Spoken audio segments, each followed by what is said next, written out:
What defines Unicorns of Love is family and a lot of passion for the game.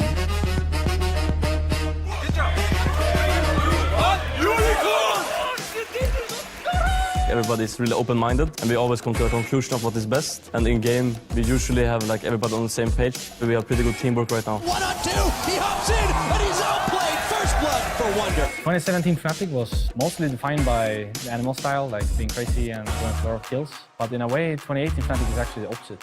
And we are much more now seen as a team that has the best macro. And that's a double kill for Reckless. The previous teams built up a legacy, and the legacy still stands. There is a new team. Fans still expect us to be the best. Actually going to block the majority of the CC a little bit more. Will connect. Yarden leaves in. Perks there for the cleanup. That's going to be 2. G2 with the explosive fight. I think we haven't proven anyone wrong yet.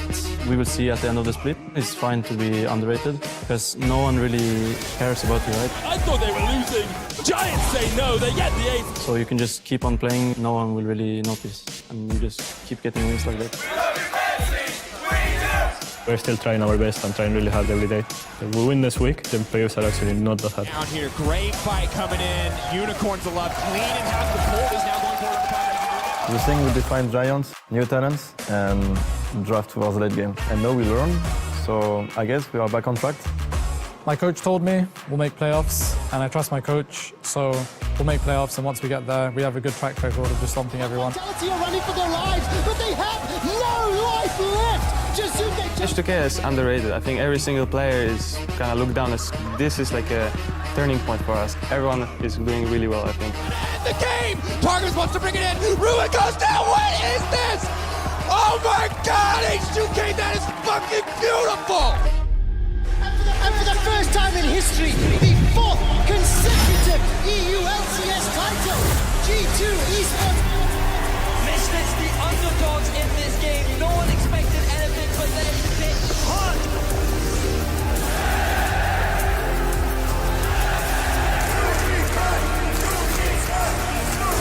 Yankos, the first Splyce king. Let's make this a clean fight.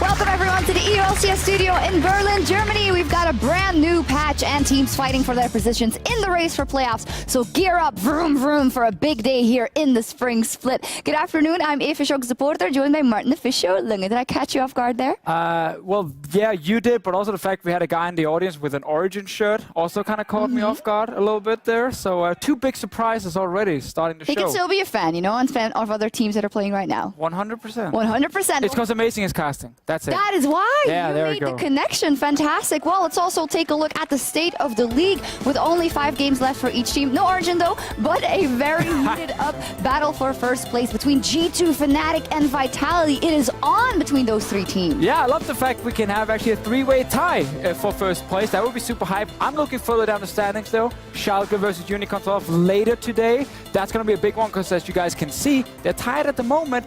Unicorns off, big winning streak. If they beat Schalke here, I think maybe the playoff hopes, it's gone then for Schalke. And that would be pretty crazy to me. We'll see. A lot of things up in the air. We saw a lot of Roccat fans just now in the crowd. Well, Roccat had a huge win yesterday over Giants. Crucial after going 0-2 last week, so they're still in the race. And a fun fact, there is still a possibility for a 10-way tie. If we do get a 10-way tie, in order for that to happen, by the way, Fnatic needs to lose every game, and H2K will have to win every game, because you can't get more than either 10 wins or 10 losses for a 10-way tie to happen. If it does happen, we play a single elimination bracket where the top 6 teams will make it into playoffs. So probably won't happen, but finally we had a chance to say what would happen if we got one. Sounds like a lot of fun, but even without the 10-way tie, everyone can still get to playoffs. And yesterday was the first test for the teams also on patch 8.4. And one item that definitely left its mark on the Rift was the Banner of Command. Why is this item so freaking strong? Well, I mean, on this patch it got hotfixed, so now when you actually apply it onto a Baron or Baron buffed cannon minion, there's a lot of words there. it suddenly deals a ton of damage. And we get the exclusive buff. Yeah, you get it here. 8 shots once you have the Baron buff and the Baron command. That's all it takes for it to kill a turret. So pretty simple if you can manage to get ahead early, secure a Baron, and then get this buffed up minion, you can probably take the enemy base down, and that's why it is so strong. On top of that, it is also a fine tank item that is by no means weak. Not at all. On top of that, in terms of taking Baron and objectives in the game, the faster average first Baron take time, on average 3 minutes faster than on the previous patch, teams would go for Baron and get that first Baron. So obviously that has nothing to do with the buff that you get afterwards. So why is that a thing? Well, multiple reasons. Tracker's Knife being gone. We talked about this a lot yesterday. Less wards on the map. If you fall behind, it is so difficult to get some wards near that Baron to prevent the enemy team from doing it early. So it's much easier to then get that big objective. And I also think it's important to highlight that teams just value getting Baron much more in the early game because they know the reward is so huge when they can have this Baron of Command minion that just takes down the enemy base. So there's just a lot of reasons that people really want to get early Barons, and it's easier to do with less vision. And I'm definitely not complaining because the games weren't all shorter. Some of them were, but on top of that, they were super action-packed. Every single game felt exciting from start to finish because of this higher skirmishes around these objectives. Yeah, we just had a lot of fights, either in the early game where one team tried to get ahead of the other team, or then once a Banner of Command minion was on the map, you had to fight the enemy team to stop it from killing you. So you just had more reasons to fight, basically, in this meta. Very fun. Well, we'll see more of patch 8.4 today as the teams look to pick up a win in the race for playoffs, with Fnatic and Vitality fighting for first place in our 4th game. And I want to take a minute to zoom in on that matchup, Fnatic versus Vitality. Fnatic has first place, but lost to Misfits just yesterday. Vitality broke their losing streak and won versus Schalke. So this is a direct battle for first. It is basically match of the week version 2. Version 2. Because we had the one yesterday, Fnatic Misfits, that was great. This one as well, I like the fact that, Vitality bouncing back, we can actually suddenly start hearing Gilius with some confidence again, talking about how he's going to smack Fnatic, and I'm looking forward to it. Well, if yesterday was any indication, today should be just as explosive. In the Fish Show, you want to break down some of the team's highlights this week so far in their race for playoffs. Some of the hype games we saw yesterday. I want to start with Misfits against Fnatic. That one really stood out because Misfits have kind of struggled in the late game when we watched the first few weeks, but yesterday against Fnatic, they got to the late game and they relied on Senkux, on the Nivea, and Mickey on the Rakan, stealing Barons, engaging so well in all the different fights. And I'm so happy to see the 2 new members on Misfits play this well in a crucial game against the #1 team in Europe. So very good to see Misfits do well in the late game. And it gave us one of the most exciting match of the week games we have actually seen all split long. So that one definitely stood out. The next one, we already talked about Vitality. I want to talk more about Vitality because they finally bounced back. 4-game losing streak. Who remembers that? It's gone. It's now all about them trying to get first place. God Gilius showed up yesterday. He actually told me before the game, this is it. They got it. They fixed all the issues. They're going to win now. I didn't believe him, but he was right. They took down Schalke. Close game, yes. Doesn't matter in the end because Vitality just needed a win for some confidence. They got it, and now they're looking for that Fnatic game. The last one, though, Roccat. Also on a losing streak. Some members of the broadcast don't even believe they can make playoffs, but I think yesterday Roccat, and especially Memento, showed us that, well, they are in the race for sure. This Kha'Zix performance, less wards on the map, aggressive jungler. It was perfect from Memento's side, and he was the main reason they destroyed Giants, and of course they are still in that very important race for top 6. Another important game for them is today against Splyce, and I think if Memento plays like he did yesterday, they can win. They can. Roccat and Memento were an absolute menace yesterday, but I said they'll have to continue that good performance. They're facing off against Splyce, direct playoff competitors, and Splyce, a bit out of nowhere for me. They came off a very important and impressive win versus G2. I would even say that for me, it was the most decisive win for them so far. Best game they've played, all split long. Early game, they were aggressive. They knew exactly which lane to play around. Kha'Zix, Rakan, fantastic engages, and also Niski on Galio. Roaming champions for this man, and he's actually really good then. The main thing to highlight about him is communication.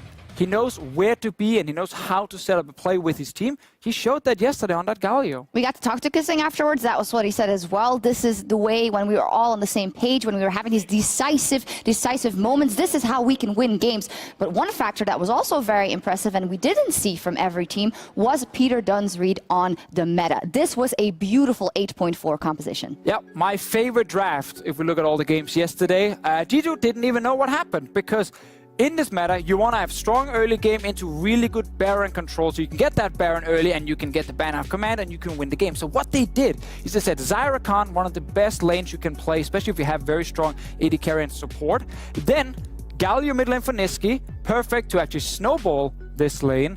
And the last one, but also very important, Cho'Gath top lane. What can Cho'Gath do? Nom the Baron. You get the Baron early, you can't really stop it as an enemy team, and you lose very fast. Like a pop quiz for a second. What can he do? And I'm like, feast. He can definitely feast. What about Ivern? Ivern was here and he did his job, but he wasn't that important. No, the other 4 members were more important. He made the brush where the cannon minion could hide He did do that. He did hide the cannon. Super important. And I guess technically that was important, but the other 4 was the real standouts. Well, TLDR, fantastic read on the meta from the side of Splyce. Roccat also having a good touch-up with the meta, that Kha'Zix, that composition. So these teams are up versus each other, and Roccat is just 1 win behind Splyce in the standings. So everything comes down to this one. I know you're very impressed with Splyce's draft. I know you're also very impressed with Memento's Kha'Zix and Roccat yesterday. So who do you give it to? I'm giving it to Splyce. I think they will finally get a 2-0 week for themselves because they're going to draft towards the early mid-game. They can execute it and they can play around that bottom lane. Well, we're almost ready for that match and for another day packed with action. And we want to know your highlights from Week 7. So hit us up at LOL Esports on Twitter with your big plays. We will check them out in the EOLCS post-game lobby after our final game. For now, though, it is time to kick off the day. So let's send it over to our casters and hit that rift. Thank you very much, Shucks and Fisher. And hello, everybody. I'm Trevor Quickshow Henry, joined once again by the amazing Maurice Stuckenschneider. Maurice, welcome back to the caster desk. What were some of your favorite moments from yesterday?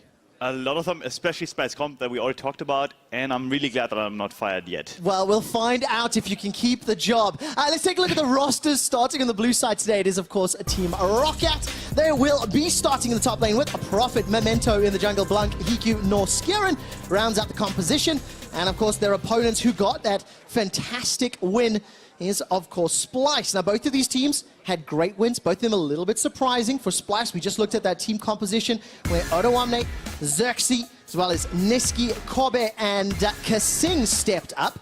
Will they get that same power composition again, or would you target ban something, Maurice? That Galio is not allowed in the game anymore. I think Galio is one of the priority picks that a lot of teams have been looking for in the pick and ban phase, and I do think that now people will actually ban it or take it away early game, so early in pick phase. So I don't think we're going to see quite the strength from Splyce anymore, but I do think that the take on their meta is really good, because especially the Ivern is a surprise pick that has come out only for them so far. Talking about take on the meta, I mean, Roccat, they debuted the game yesterday. Memento played that Kha'Zix. He played phenomenally, that's why it's banned. But all of Roccat, they got an early Baron, they played around those cannon minions. I mean, they really just looked like they understood how to take advantage of the powerful champions and items in the game. Yeah, I really didn't like that pick ban, to be fair. I thought that picking Ornn into a Sion Braum composition was kind of iffy, but the way that they executed and displayed it on the Kha'Zix, especially in the enemy jungle, like where he went to full Metal Gear and just hid behind the enemy lines and then trashed some steel back, Tristana in the back, was just really insane. So it's always taken away now because Splyce is prioritizing that. But yeah, like I'm looking forward to more aggression. I'm seeing Jarvan raising priority here with Sedge, Skarner, Ivern, Kha'Zix. I mean, Zac is still open as well. Is that a ban when there's 5 jungle bans, you just take another one out? At this point, it seems like it, because a Zac first pick could actually mean that you don't really have a S-tier jungler and A-tier jungler anymore. I do think that J4 is still up there, but Zac still has a dominant force coming in. We'll take a look. I mean, Jax is also something we've talked about in terms of the patch and power picks. Amazing. Braum is banned away. We saw that a lot. I know how much you like the pick, but I know how much Ryze was banned yesterday, and that's first picked instead. Yeah, apparently with the new item changes, he definitely has gained a lot of strength because the Roa and the Seraph's Embrace together, like now the Seraph's Embrace actually given 20% CDR with the haste seed, with the haste passive. CD, passive, whatever. It's basically like just increasing his strength. And wireless interaction with the ultimate and the fucking sorry. You're right. You're Hourglass. right. With the hourglass is not gone there anymore. It's still the power pick, right? Yeah. It's still great wave clear. It's still got great utility. Niski, what does he run into it? I mean, looking down the history, Azir is still his most played. Galio is open as well. He had a great game on Galio yesterday. Corby had a great game at Zaya as well. Zach's not a surprise, but what would you like to see into the Rise from Niski? I would really like just maybe the Cassiopeia. I think that's basically a pick that may be coming out right now. But I do think that we'll see a lot more Azir and Corki again. I don't think anything changes in that regard because they're still priority picks and even the item changes don't really hurt them too much. No, they don't. And of course, Caitlyn once again for Hikyu. Yesterday, I loved the combination with that banner Baron empowered minion. Then put the Caitlyn snap traps in front of it. Yeah. Just make it so difficult to deal with that minion at range, and it just wrecks enemy bases. Yeah, you can't really interact with that. And obviously we have to come back to the cannon minion changes that it's really dominant right now. So if you get a Nash and you have a lot of protection for it, there's no way of stopping it. There's not. How do you stop Cassiopeia? It is a champion that we talked about in solo queue, we talked about yesterday, we didn't see it. Yeah. But now today it's locked in, and it's in the hands of Niski, who, he had a great game yesterday, but has not necessarily shined all split long when it comes to those hard carry type champions. Yeah, he seems to be better, at least from my experience, because I played with him on Fnatic Academy to actually play more or less a supporter type role. But his Cassiopeia is definitely scary, so I'm happy to see it right here. And do you like Cassiopeia into Rise? I know that's like an old school, I don't want to use the word counter, but it's an old school pick that used to be run into Rise a lot. Yeah, the W basically counters the ultimate completely, where you basically put it down and Rise cannot ult away anymore, and this interaction is really, really good for Cassiopeia. On top of that, Cassiopeia can actually lane against Rise. The only thing is that Rise has a lot of kill potential onto the mid lane, especially with any kind of ganking jungler coming in. Yeah, ganking jungler, but goodness me, where's it gonna go? Jarvan, Jax, Skarner, Kha'Zix, Ivan, Sejuani. There are so many jungle bans. I think Memento's gonna walk off stage right now because there's nothing left. I mean, when we look down his last played, Camille and Evelyn are still in his kits. But Camille and Evelyn both don't really have any kind of space in this meta. I do think that you're gonna have to revert to some of the old classics and maybe a Volibear. Oh, into short-range Cassio. You don't really want it into Zach. I mean, there's a lot of peel. Okay, if you were Memento's shoes, what champion would you be looking at when you see what Splyce has? It's kind of sad that he doesn't have access to the internet right now, so he can't look up like games or legends, whatever it is. So he can't quite just fall back into something, but he may have something in his memory. I remember him being a good Elise player. Maybe it's the Camille though. Well, we'll find out because Camille is locked in. It could be for Profit in the top lane. It could be Memento in the jungle. I have wanted to see a Volibear in 8-4 because it's wrecking solo queue. Yeah. It's very powerful on this patch. And there's a few seconds left. It's going to be swapped away from. So, most likely, tank v tank top. Ornn should go that way. Camille, it's what Memento's played before. I don't quite like the Camille pick. I think it's fine if you have a 1-3-1 combo, especially if you have Galio, which is something they ran early in the split. But if you have nothing that really interacts with it, I think the pick is kind of useless in the jungle because the clear time is not there. So we have to look forward to a lot of aggression from him, otherwise that pick is not going to work out for him. What about the rest of the composition? We've got aggressive tendencies from Ornn, long-range engage, Rise engage, as well as the support there from that Tahm Kench. So there are some tools to enable it. Yeah, basically the Rise is going to look forward to being on a silent all game long because the Tahm Kench can easily ultimate towards him. The Camille offers a lot of kill potential. Whereas on the other side of Splyce, we have a full-on teamfight coming with a dominant AD carry force in Corby's Zaya, where the Zilean is just going to buff him completely and enable him throughout the game. What do you think of Zilean, by the way? Because it's sort of a Kasing signature pick. We were talking about it before the show. He always hovers the champion, has picked it a few times this year.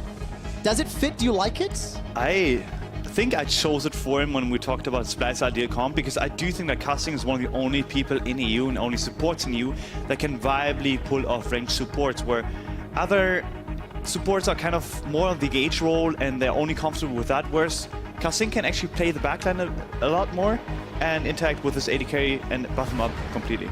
Well, when you've got Cassiopeia and Zaya, having that ability to bring them back to life is extremely important.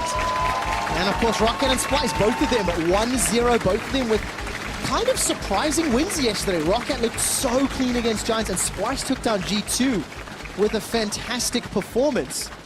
What we're going to be looking for today is whether or not they can keep up that level of play. So we're looking for some consistency and for some strong early advantages. Who's going to win the laning phase in terms of the matchups? You know, when we see who's going to have some push priority and 1v1s in the 2v2. In theory, now that Orlando opted for the Arcane Covenant, at least like the top side of the map should be Splyce's, but, and this is the big but, is basically that the bot side of the map will be contested for Roccat, and they should win out because you have a lot of kill potential onto Niski with the Ryze and Camille together. Even if he cleanses, he's not going to get out, and the bottom lane should be pushing in. So we'll see about that. All right, so top and bottom kind of split. And we're loading up now. Both of these teams deep into the playoff race. Roccat 6 wins and 7 losses. They actually beat Splyce the last time they faced off in week 2. And of course, if they pick up a win here, they're going to be tied at 7-7, still in the playoff race, still in the hunt for the top 6. And if you do want that magical 10-way tie at 9 wins and 9 losses to happen, you want Roccat to win. But that would be some crazy shenanigans, and I don't think it's that likely. I'm not sure the casters are quite up for that challenge, like having to cast 10 games in a row, whatever it is, because that tiebreaker scenario is actually insane if that happens. It is. I don't even know if we have any like production days booked to handle that many games. We have to plan ahead. But let's talk about the next few minutes here. Camille, Zach, it's not a matchup that we've seen a whole lot. Who's going to have the advantage at what stages of the game? Camille is going to be all early game. There's no way for Zach to actually out-trade her to interact with her, because Camille, she can always get out, she can always engage. There's no way for Xerxes to actually land this E, which is basically the spell that is going to give him the CC necessary. Let's see where Memento decides to spend his time. As we said, player wants the split. It ended up being a loss. He went 2, 4, and 6. He has 6 assists. I remember that game vividly because there were some Jinx traps kind of like, you know, interfering with his way of engaging, where he just jumped into them, died, and lost the game for his team. Hope that doesn't continue or happen again, because I suppose Jinx in this game is also unlikely at this point. Oh, yes. There are some Caitlyn traps, but this time they're on his team. Oh, he's right? They're on his team. He's fine then. He's going to be fine. But of course, the guys behind the champions, Memento and Xerxes, yesterday they had very good performances, both of them, but in different ways. Memento's Kha'Zix, slightly lower jungle proximity than Xerxes. But when you look at their kills and assists at 15 minutes, just a fantastic performance for everybody. Xerxes, he wasn't necessarily farming minions, but it's because he was farming champions. Yeah, for me, these two junglers have always been more on the passive side, more on the vision-heavy side for their teams. So them actually stepping up to the occasion, actually being aggressive early game, basically enable their teams. And that's something that I want to see come this game, because it's really important for Roccat and Splyce to adapt to the meta, because so far they have been really passive. And I think that will not survive in 8.4. No, it won't. And of course, Roccat, they showed that they can adapt with yesterday's game.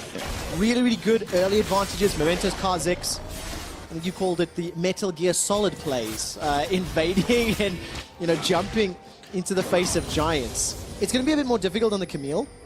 But something else I'm noticing on the Roccat squad, 3 sets of minion dematerializer.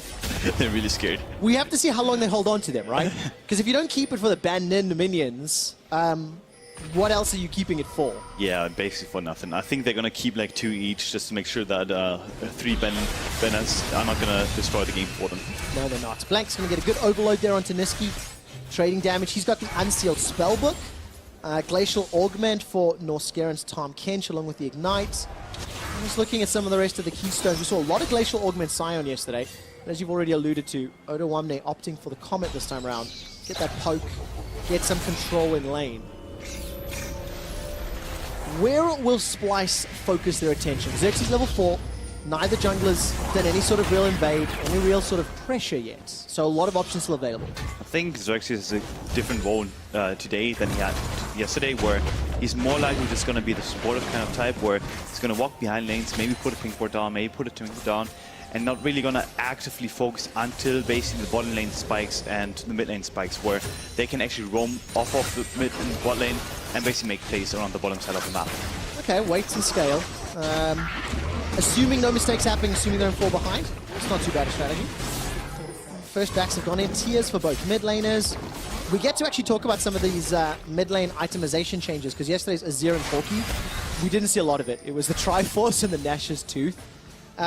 what items do you like on Ryze and Cassio on this patch? Although, hold that thought, because Xerxes going to come in.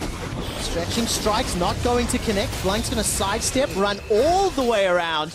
Really risky gank for Xerxes there. If he was actually kind of getting that point, I think it would have been exposed, but he probably read Memento perfectly and thought about it and just went for it. Nothing happened, but still a good try. Yeah, good attempt, and I'm going to go back to the itemization. Yeah. Of course, those AP items changed in patch 8.4. We've seen a lot of them, but we didn't see too many of them yesterday.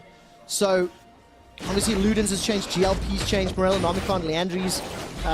What are you seeing from solo queue? Every time I want to talk! Amazing. There's some sort of shenanigans, and we'll get a chance to talk about in a moment, but Noxious Blast will give Nisqy some movement speed to chase. And finally, you can answer my question. I shall.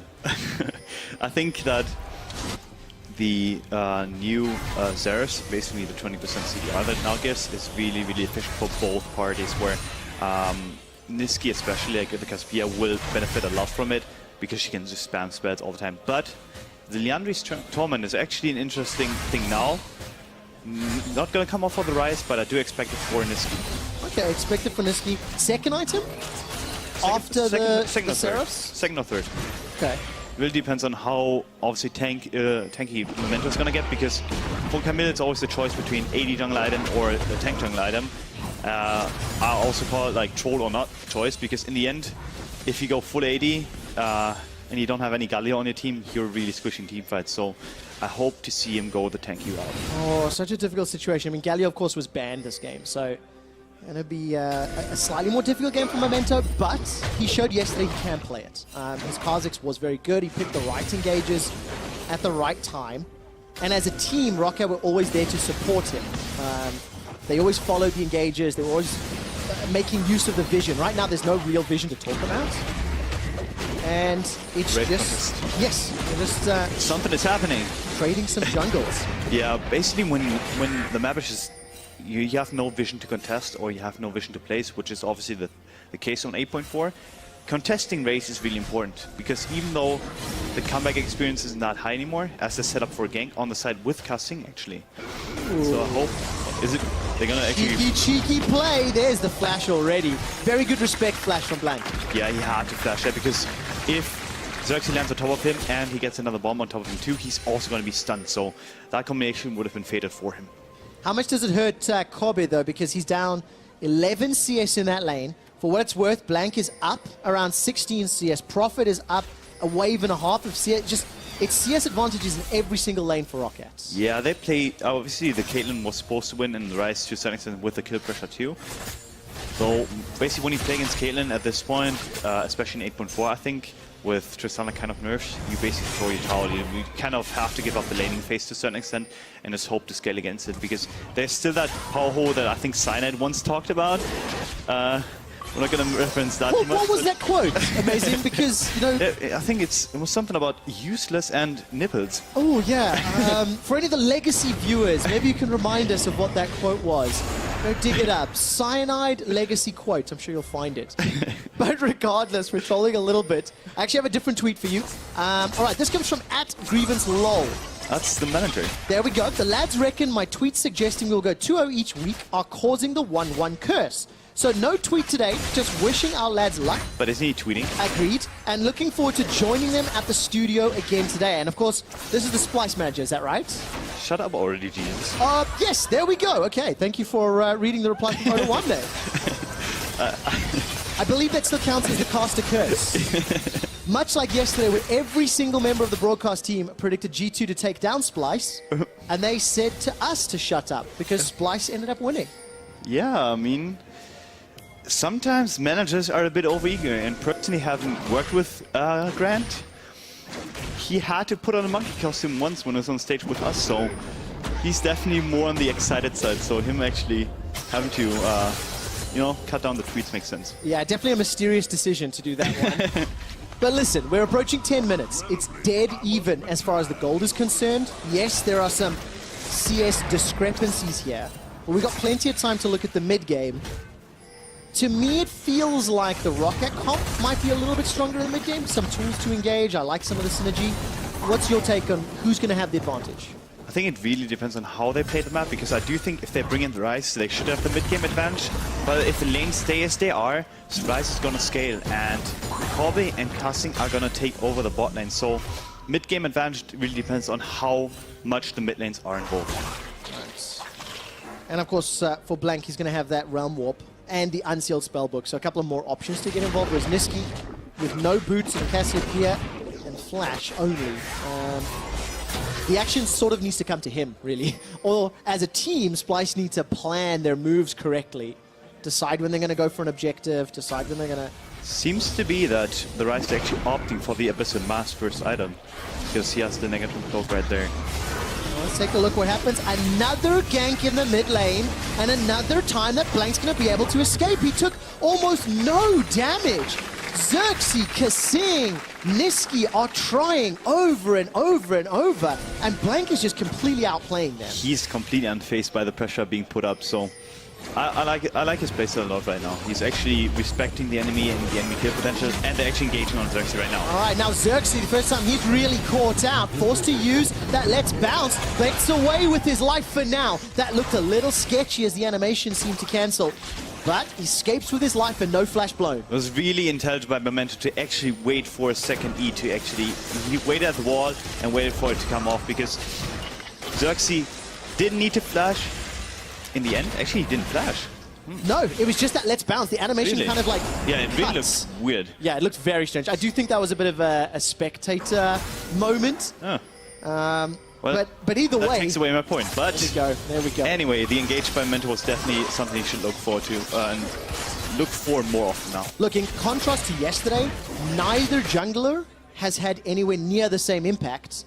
But that's why they're going for a tower dive with behind. a teleport as well. All right, 5-man party in the bottom lane, and Roccat are invited. Memento's going to go for that hook shot, gets the knock up onto Kasing. Kasing still got the regen passive alive. Prophet dashes forward, but there's no support behind him. Tower first blood is secured as Norscaran gets the Devour and spits Prophet back out. Now Splyce are looking for the re-engage. Oda1 has already used the Unstoppable Onslaught, and at the end of the party, only the tower goes down. Yeah, they probably just tried to get something on top. As he got shot by I got the electrocuted by the box, and as I jumped, it gave me a bit of a fright. Oh man. But yeah, like the TP behind, basically, if you get the cherry on top, it's fine, but securing the turret is definitely fine for Roccat too. But Splyce got the Dragon return now. They do get the Dragon, but I think the gold and the opening up the map is arguably a little bit better here for Roccat. And I want to just take a closer look at Blank as well, because he had such a good laning phase. He's come out ahead on CS. He had a very good performance yesterday as well. And take a look at his stats: 4-1 and 6, 91% kill participation. It really tells you how much the team played around and played together yesterday. Yeah, nothing is happening without Blanc. Even in this game, he's basically been the focal point of both Splyce and Roccat. Roamed to the bot lane, been ganked by Splyce a couple of times, so they know who to shut down.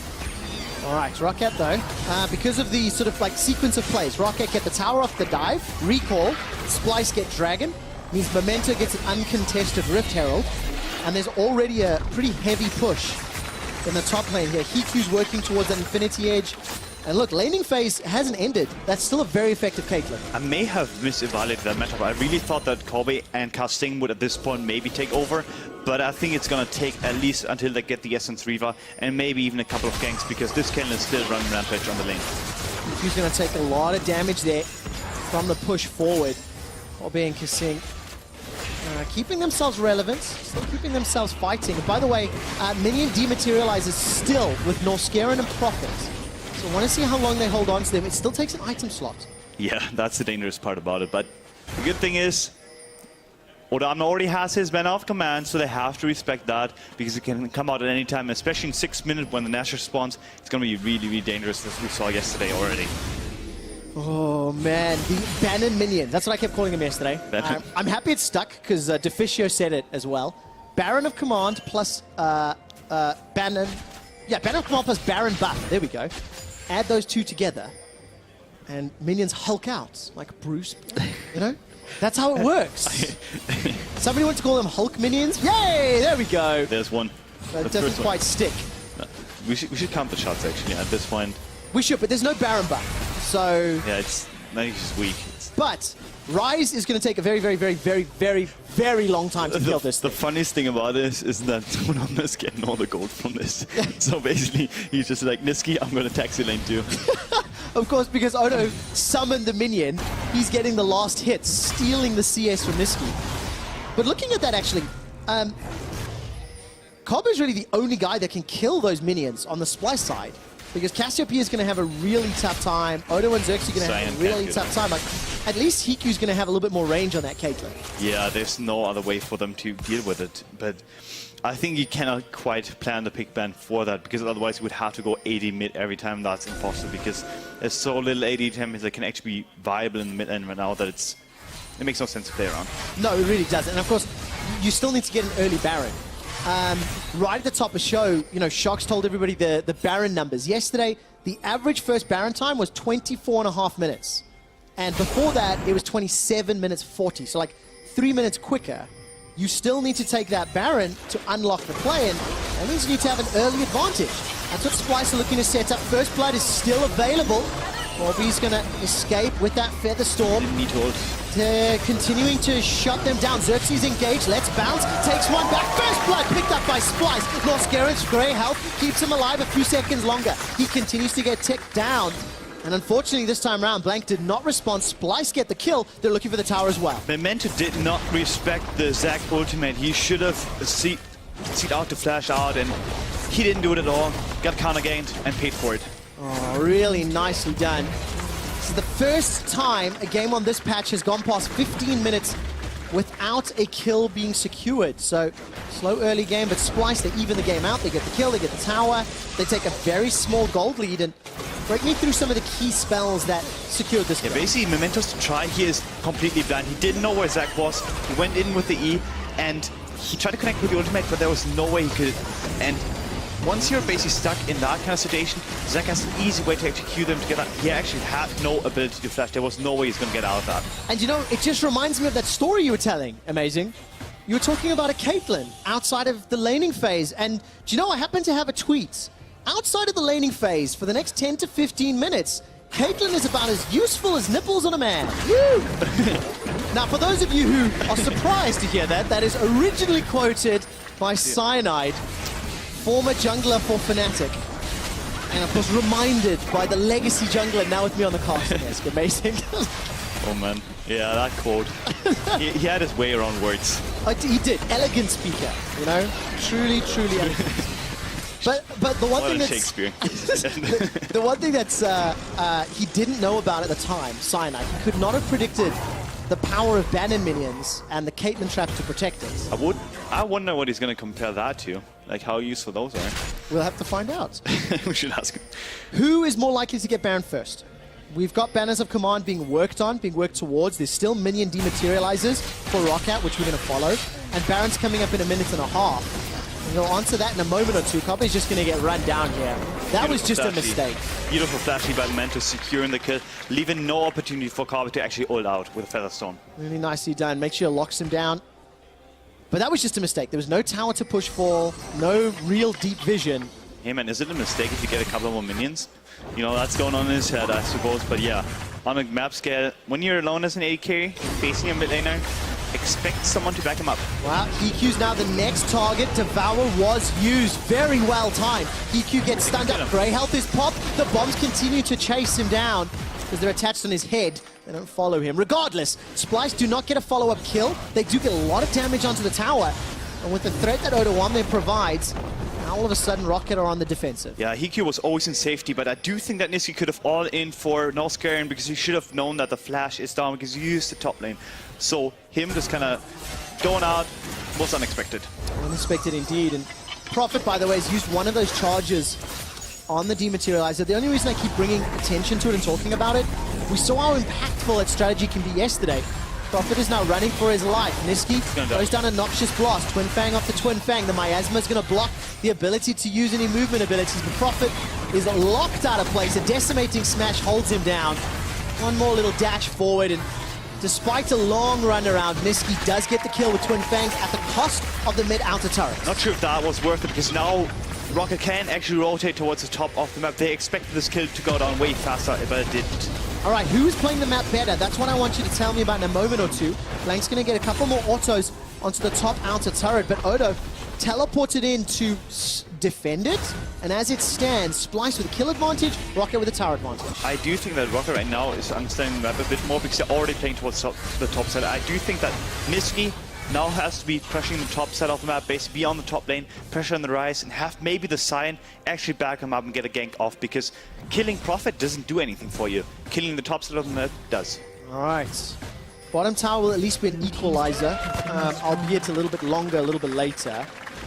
And this map is just slowly becoming more open. The fact that Splyce don't have a mid tower to fall back to, though, and the fact they're playing on red side, should give Roccat a little bit more freedom and wiggle room around Baron. You know, push out mid, they go top tower that's very, very low. Try to get that deep vision and then try to make a play around Baron. Yeah, especially now with the lack of vision that you actually have from your jungle, you kind of need to have basically create vision another way. And how you do that is actually have minion waves pushing in, because they actually create vision for you. Because in the end, you know, you see the map through them. Yeah, exactly. More information allows you to make smarter calls. But this is really tense. 21 minutes in, and really not a lot has separated these teams. It's surprising me because yesterday both teams played the early game so well. They looked so confident. This is a much slower, much more, I don't know, deliberate team. You know, they're not pushing advantages. Amazing. I think it's down to the comps too. I think the Kazakh speaks, for example, for Memento was really important, because even if they saw you, they wouldn't see you afterwards for a while because of the stealth mechanic in his ultimate. Whereas for Splyce, obviously the early game with Zerx especially, but yeah, T5 breaks out. It does indeed. Hextech Ultimatum is thrown down by Memento. A lot of damage in reply. Roccat started this fight and they're already losing it. Call of the Forge God goes out and Splyce are running for their lives. Oh, the Omni Choo-Choo gets away. The unstoppable onslaught for the retreat. And it ends up meaning Splyce get the kill and get out with their lives. They're not indeed stretching Spike. Now Kiss! Norscar is pulled backwards. A double tag on the bomb means he's stunned up. Prophet goes forward with that Bellows breath to escape this time round. Stunned up once again. Kissing, chasing down, gets the kill onto Prophet. Despite the autos, he queues about as useful as nipples on a man. And Splyce are 4-1 up. We finally see the strength of Splyce's comp, where they can just jump in and find the engages that they want. Zilean buffing the team. There's no way to escape that. None whatsoever, and Splyce are now taking command. Another engage from Xerxes. Got no minions to connect with, but that will get the flash, and that is so important for the next few minutes in team fight. Roccat is not respecting the actual range of Zac at all. They have to kind of understand Zac can actually jump over wards that we cannot see through. Oh man, so Roccat get punished. They started that fight. All those jungle bans put Memento on Camille. And he looks uncomfortable on it. I think the engage that he's trying to force basically put him in such a bad spot. He's getting one shot. As we see here, we get one shot earlier. I criticize the Camille pick, and I think right now he really has to take a step back and just wait for a couple of items, because if he cannot one-shot the backline, there's no use for him. But yeah, we see the chase down potential here, for example. Prophet even trying to save his team, he's just getting rooted up, and they can run him down with a zillion bombs and CC mechanics together.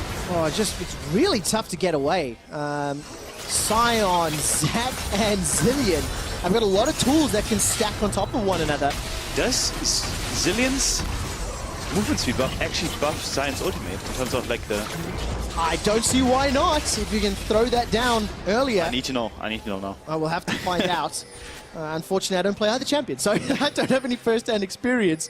And of course, Kasing, by the way, he went for that Ardent Sensor. He's working towards the Banner of Command now. There's already 2 on the side of Roccat. Obviously, Odo1's had his for quite a while.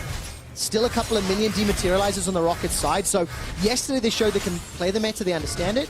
Today they're holding on to that in case Splyce can get a Baron and then start to pressure that way around. Yeah, 4 the minion dematerializers should be enough for one Ben minion. I'm saying that too. To basically like just cancel it out, but yeah. Yeah, hold in place. And by the way, while we were in that replay, amazing, the top tier 1 tower fell in favor of Roccat. Finally. They were able to take that down. Roccat is actually not that far behind. It feels a lot more like Splyce is in complete control of the map, because they do have so much engagement potential that Roccat has to respect. So them getting the top lane turret is actually welcome site. I got an update from the production team that the movement speed buff does not aid this Scion ultimate. That's just boring. It is boring. You know, maybe we'll have to... Why even play it? Well, we'll have to hot fix that one maybe. But look, 25 minutes in and Splyce, they're just chipping away the lead. Is their composition capable of playing late game? Do you like the late game options available to them to now extend this lead further and take charge of the game? Yeah, I like Splyce's comp a lot more than Rocket's at this point, because Zach is a really broken champion. When he gets a couple of items, there's no way of stopping him, and the carries scale better too. How specifically will they unlock the composition? What, you know, what play, what pick, what vision do you want to see from them in order to push this further? You just gotta push, again, like it's the same concept every game, almost, where you push down mid lane because you have a 4-1 comp. You walk in the top side of the map, get the vision gun, like put it down with a support, obviously, because the jungle doesn't have the side stone anymore, or the tracker's knife.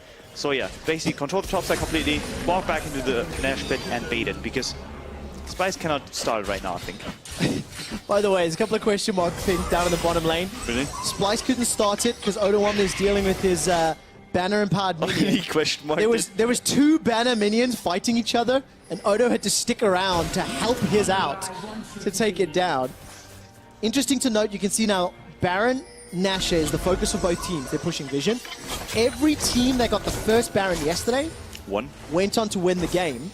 And if we look at the standings for the split, let's assume Splyce can use this lead and Splyce can take that Baron and then Splyce can win the game. They're going to be tied in second for 8 wins. Yeah, that's incredible. Like, Splyce was...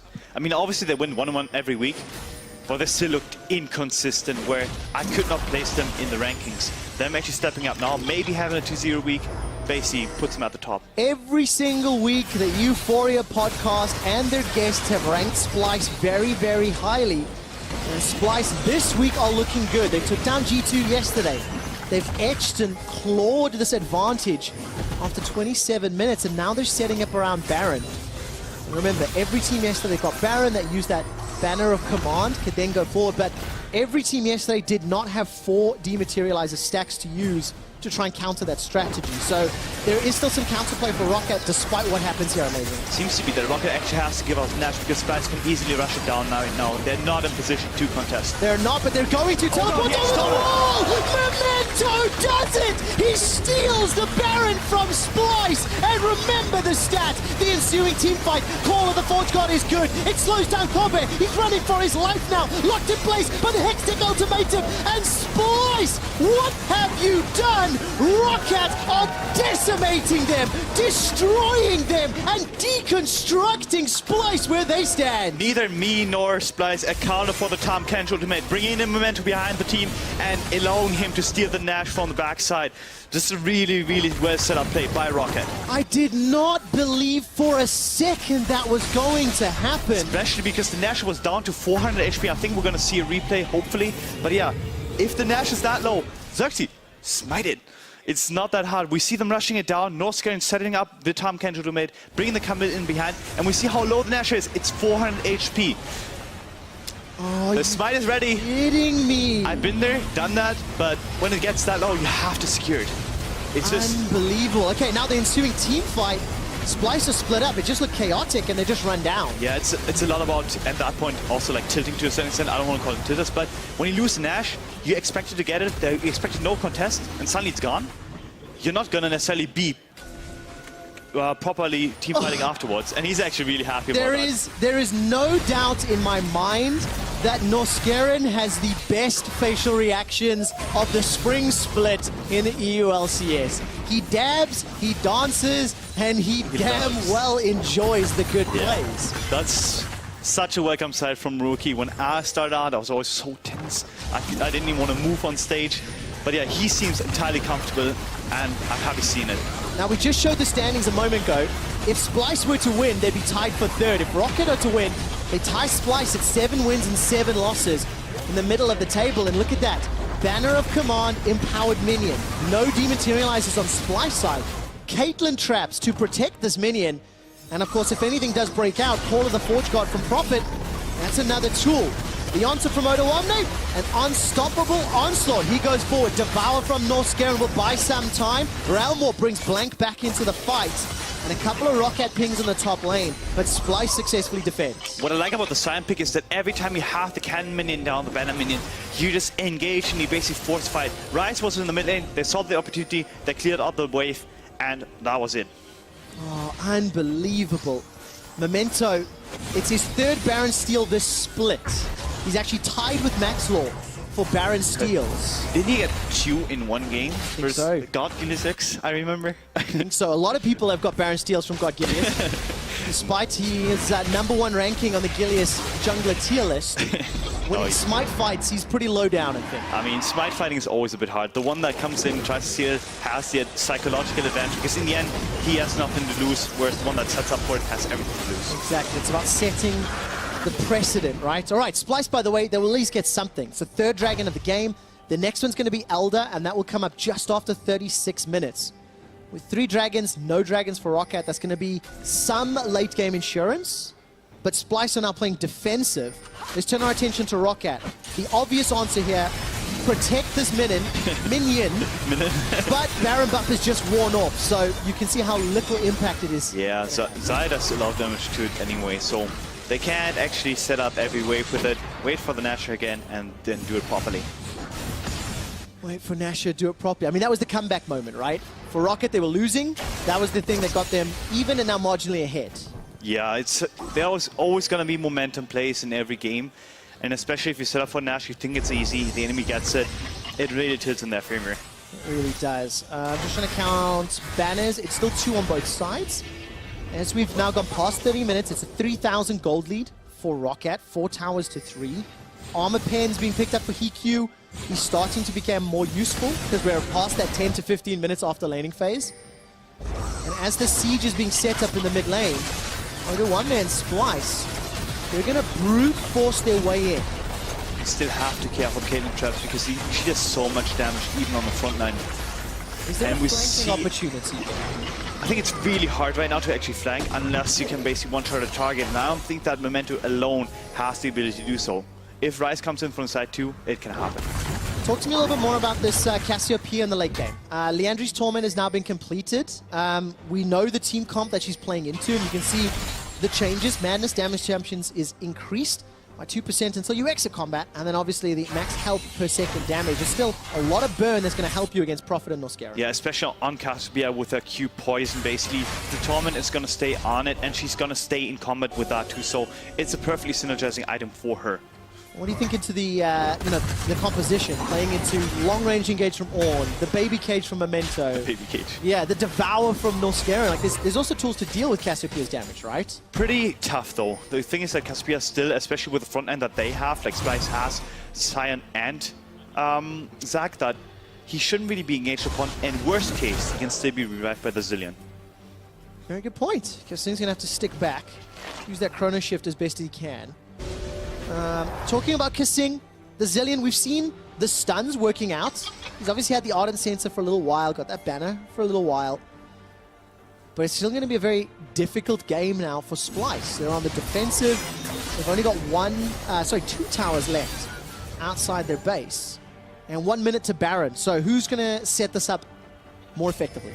It should be whoever gets a top lane push and whoever sets up for it earlier, because I do think that right now, obviously, even though we're in 8.4, even though the game is more aggressive in the early game, the late game doesn't change. It's still a 4-1 standoff or 5v5 standoff where whoever controls mid and top is going to get the Nash. Mid and top. Right, looking at the minion waves, mid seems to be Splyce's control. Miasma comes down. Prophet's able to easily escape. And Oda1 will not find a target. Realm Warp is used defensively there by Blank to go from top lane into the jungle, but it means it's on cooldown for the ensuing Baron fight. That was the tool that allowed Blank to win the team fight. Noscera engaged with his ultimate, and now Xerxes going to go for the game. I like this setup a lot. Charge up, but he's not going to follow it. The thing is that he actually just tried to engage to get basic Roccat out of the mid lane, so they have a push up and they have the setup on Nash, which they now execute perfectly well. Look at the mini-map. Bottom lane pushing towards Roccat, top lane pushing towards Splyce. The Forge God is called and Xerxes answers the phone.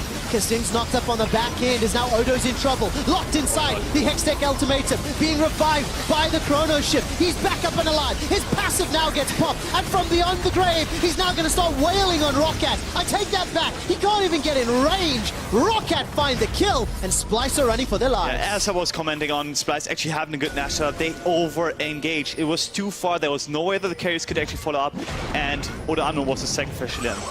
Is there any more sacrifices being made? Blank, he sacrifices Flash.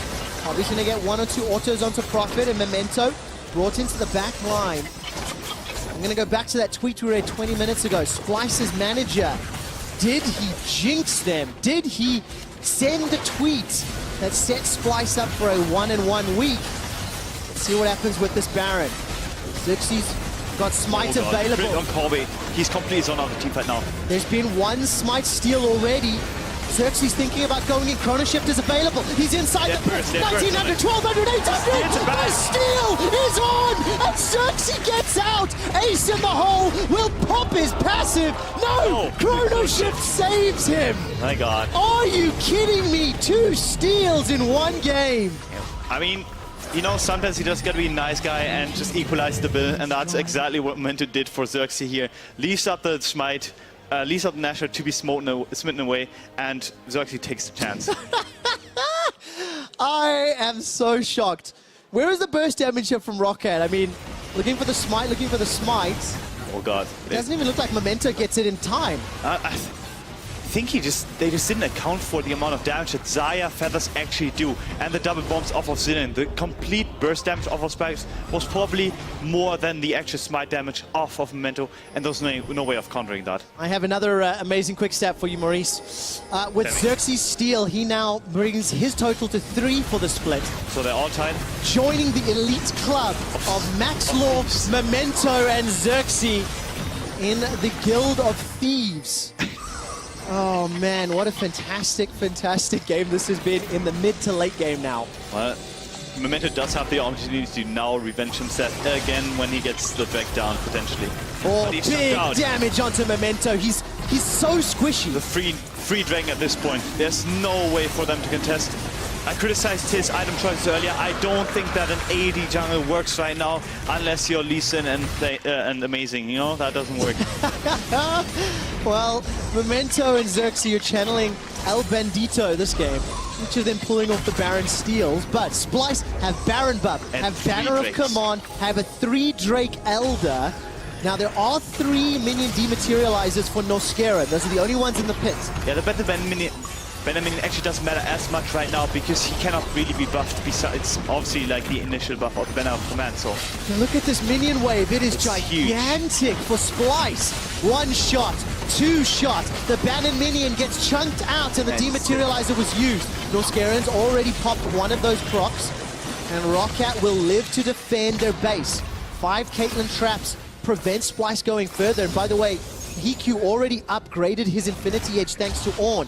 Got himself that Molten Edge. You cannot 5v5 on a turret though against Caitlyn. There are too many traps. You cannot play against them unless they find a proper engage. Splyce will not get a turret here. Wow, 5 traps become 4 as it is now once again renewed. So Roccat defending very well, amazing. Yeah, there are too many sideways set up too. You have mid lane actually being equalized and have the bot lane pushing in. Splyce has to set up waves properly and then they can actually use this dragon buff, but I think they wasted it. Oh, so tough. Now remember, yesterday, first Baron led to a win. First Baron this game was Rockats. They stole it. So really, who owned that Baron? That's the the question you have to answer. Because as it stands, Splyce stole 1 back. And as we get to 40 minutes, the game just resets, right? Baron's going to wear off. Elder's going to wear off in a little while. And I feel like we're waiting for another Baron. Yeah, we have to. I think this dragon was not well used. I think that the whole setup has to be again, and there's going to be this Baron dance once more. Can Splyce play a 1-4? Can they split up? Do they need to be a death ball because of the Cassiopeia and the Xayah? They kind of have to be, because Memento's also so squishy, so if he runs in head first, he's going to die 1 shot. Odo Wamnes trying to do what he can, zoning on the front line, and the threat of that elastic slingshot from Xerxes meant that Roccat was slowly defending. But he has to actually care because he actually had to ultimate out because he would have walked through Caitlyn traps and would have been one-shot by her. I don't like the setups that Splyce is going for right now. I think they should really set up one side wave. Otherwise, that Caitlyn is just too dominant. Well, that's what's happening. Caitlyn and HiQ and Roccat are defending. You can see that mountain of a gold lead. First, it was in favor of Splyce, then in favor of Roccat, and we're back to an even game state.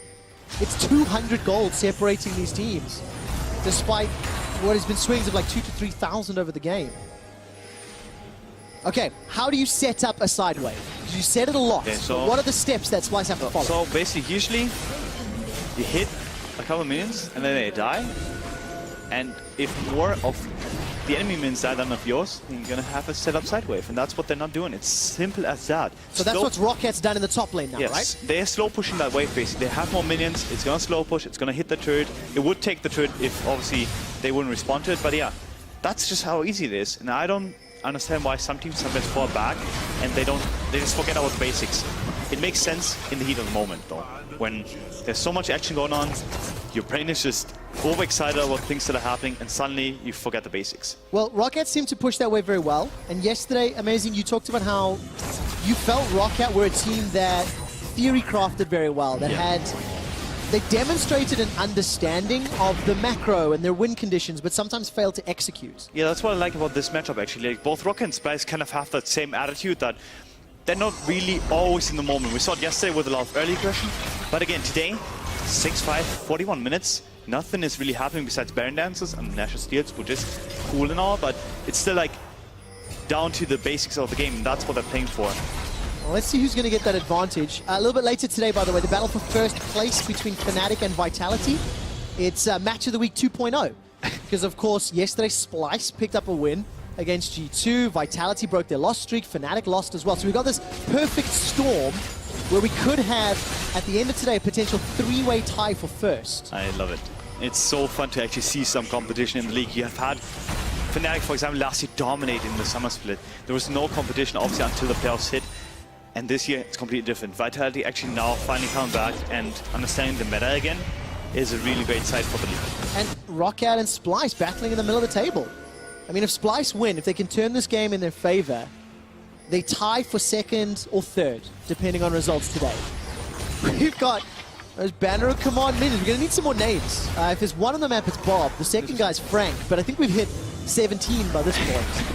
Bob and Frank. Just Frank get one of those. They already died. One of those baby name books, you know, and just go through it A to Z, and and just name every Banner of Command and Pug minion on patch 8.4. That'd be something. But yeah, maybe there's actually respawning. Maybe they're clones, you know, in the end. Oh, there we go. Like that. What is a minion's life? Let's find out what are Rocket's lives. Realm Warp was used by Blank defensively. Once again, I've seen this before. It leads to a couple of standoffs, then Splyce start Baron, and Memento steals it. That's what happened about 6 minutes ago. Miasma comes down, that's gonna hold Prophet in place. Call of the Forge God comes out, look at the damage onto Xerxes. HiQ at 42 minutes with 4 completed items is destroying Splyce. Xerxes' Chrono Shift is not gonna get procced, and instead Splyce will escape with their lives. Looking at Summoner Spell, Xerxes flashes down, and Roccat have now got priority on the mid lane. They've pushed it out, but at the cost of the bottom lane pressure. I like what Splyce is going for. They're trying to find him the H, but they actually put up the bottom wave perfectly, where now Roccat has to pull the trigger and start the Nash. 2 steals on 2 Barons. Will it be a third in the same game? Xerxes in the pit. He does it! Are you kidding me? Splyce steal the Baron, and they're looking to run down Roccat. Peter Dunn is not phased, is not worried, and he knew Xerxes had it. Nobody's died yet, but the fight is not over. Prophet gets chunked and slowed down, tries to escape with the searing charge, forced to flash for his life. And Splyce, right, siege up. Let's see, can you learn from past mistakes and make this Baron count? Apparently they're reverse Nashor baits now. As soon as the other team starts, you're gonna have it, and that's just perfectly fine for Splyce right here. They get the Nash, and they actually gotta be able to finally push again and get this top turret down. Mr. Stuckenschneider, I once again have a quick stat that I think is amazing, Maurice. He's now solo on the first. That is the 3rd Baron steal in a game. This game has equalized itself on the leaderboard.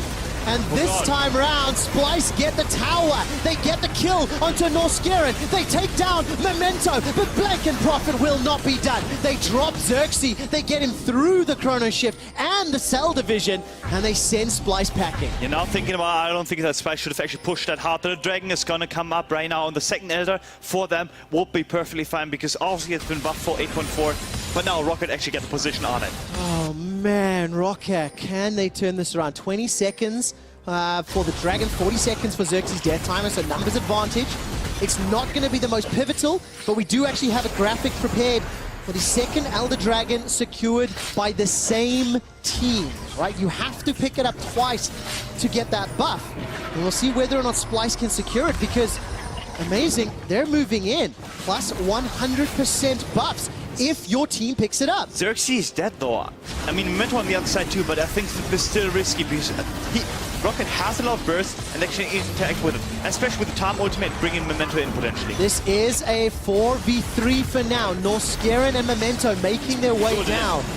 All right, the Elder Dragon still available. Memento is here. Smite fight on the cards. No, it's not because Xerxes was not there. Easily picked up by Memento. Oda is now chunked down. He's running for his life. They actually get a kill. All of a sudden, Memento goes down. Now Roccat have to defend for 60 seconds in a 4-man situation. And I think the Baron buff is still on for another minute. This should actually be at least an inhibitor for once for Splyce. Oh, this has to be the case. This is how Splyce can unlock the game. How they can break the first Baron 100% win rate stat. There's the engage from Xerxes. He manages to bring Prophet back. Prophet goes down. That's another kill to Splyce. 9 in the game. They get the inhibitor. I think they're going for the win. Yeah, the Dragon came at a big cost. Losing one member means you're open to engage on the inhibs. And look at the Nexus turret. The first one's going down. Kobe takes it out at 2, 2, and 6. He's now looking at Blank. Blank's trying to find an engage, trying to find that room prison, but he won't find a target. Hiku's using the Caitlyn range as best as he can. Xerxes connects onto Blank. Blank's down to a third of his HP. He's forced to escape. There's the unstoppable onslaught to the Oda pieces out with the flash. The Nexus is the focus, and Splyce go 2-0 on the week. Who would have thought after they get one Nash stolen that they would come back to win the game? It's definitely good composure by Splyce. Splyce are now 4 wins and 2 losses in their last 6 games. He didn't jinx it. They tie the head-to-head. The manager did not jinx the game. He's actually on stage 2, so worst case, they could have beaten him up too. Oh man, what a crazy, crazy late game. 3 Baron steals in a single game. And 1 F-bomb.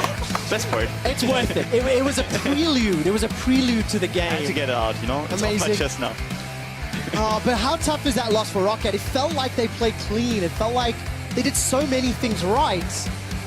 But unfortunately, it didn't matter in the end. May come down to execution and overextension. I still don't like that Camille pick, but the jungle pool was so minimized that he was just stuck between a rock and a hard place. It was indeed amazing. After the first few weeks of gameplay, Splyce did not look like a contender. Splyce did not look like a playoff team. They're 4 and 6 now. They're getting better every single week. They're looking coordinated. They took down G2. And Kasing even won his wager with Deficio. Oh yeah, that's going to be a nice interview, no? Is this a threat that people need to start taking more seriously as you look forward to the postseason? I think when we start the split, we knew that they had the individual talent. They just had to come together as a team, and now they're actually doing that. So yeah, they have a playoff team, and they are definitely a contender. Oh man, 8 wins, 6 losses. This also means Roccat are now at 6 wins and 8 losses. So that puts them a little lower down, a little closer to that danger zone of not making playoffs, not making the postseason. What goes through your head when you now know, okay, we've won the game, we go backstage, but this wasn't the cleanest win. There was mistakes, there was problems. You know, there was like smite steals aplenty. Depends on which team you're on, but I think with Splyce, I think they will just come back and actually just think about, hey, the mistakes we did, we can actually fix because they have shown progress so far, so they shouldn't be too worried right now. Shouldn't be too worried, especially with the win streak. That puts them 3-0 for Splyce from last week to this. Of course, it's their first 2-0 weekend. And I have some good news for you. For anybody that does listen to the Euphoria podcast, there was a wager between Deficio and Kasing. And that wager, Deficio lost. And of course, we will find out the fruits of that wager in a moment or two. You guys can check that out on SoundCloud and YouTube as well. And iTunes as well, as I'm very quickly reminded. Remember to hit us up also with your player of the game. Amazing, I'm going to ask you to tell me who yours was. You guys vote on LOL Esports at Twitter. The 3 options are Kasing, Xerxes, and Kobe. Who was yours? I like Xerxes. He stole a couple of Nashers. He did indeed. What do you think about the rest of the game? It was a slow early game for that Zach. It was still exciting. It was very exciting. So much tension was built up, and so much pressure was on his shoulders. And of course, talking about that wager, it does mean Kasing and Deficio, they're getting themselves ready for this interview. He looks so defeated and, already. Oh, actually, I'm hearing that it is ready. So for more, Deficio, please take it away. Thank you very much, guys. I am joined by not only the greatest support in the world, but also far and away the best-looking support in the world. It is, of course, Kasing. The crowd agrees as well. Kasing, this game, we have to talk about Baron steals. Obviously, you guys lose the first one. Not your fault. It was your jungler's fault. The second Baron you guys steal, I think that was your call. You told Cersei when to smite, how to do it. And the next Baron, again, also all you. So talk me through this process, like your amazing shot calling. Like, how does it come by that you can just tell your jungler when to steal Barons? I mean, honestly, it's just like, you know, once you've lost the first one, and I was like, Zeus, what are you doing? Like, you just fucked up. But then he just, you know, redeemed himself, and then, yeah, just how you do it. Did you actually take his mouse and keyboard and did it for him? No, I just micromanaged him. You're like, you have to smite this exact number, and yeah, it's pretty easy. I like it. Now, obviously, a lot of fans at home, they've been surprised that Splyce could not get 2-0 weeks because they have you as support. And when you have Kasing as support, you tend to win most games. We have seen that time and time again here in the LCS. Kasing effect. The Kasing effect is true. Why on earth did the rest of your team take this long to kind of get to your level so you could get a 2-0 week? I mean, honestly, like, as a team, well, I would say that since week 1 and week 2, we've probably played, like, we played pretty mediocre, considering, like, the player... Not you. Yeah, not me, but maybe my team was a bit mediocre, but that's mainly because we weren't meshing as well as a team. And I think these weeks have shown that, well, obviously our first 2-0 week, have shown that we basically meshed much more compared to the past weeks. And I'm really happy and grateful that I'm playing in Splyce. I think all the credit goes to you, of course, for gathering the troops and being the leader here. Now, my last question is going to be about bot lanes. There is a lot of discussions in the community around the best bot lane in the world. Yeah. I believe an LCK caster, Daddy Smithy something is his name. He rated you and Kobe as the best bot lane in the world, mainly because of you. Now, I want to focus just on Europe. We already know that you and Kobe will be the #1 bot lane. Who is second and third and can maybe dream of getting close to you specifically? Honestly, I think there are no other bot lanes like me and Kobe. No other bot lanes. Is there anyone who's like somewhat close? Close, I would say, is... Nah, there's no one. There's no one. Okay, there you go, guys. Kasing, of course, the best support in the world. And I also say I love you. I love the way you're playing. I think everything you're doing is perfect. And guys, more games coming up. Commercial break now. Stay tuned. Great League of Legends incoming. For Wakanda! And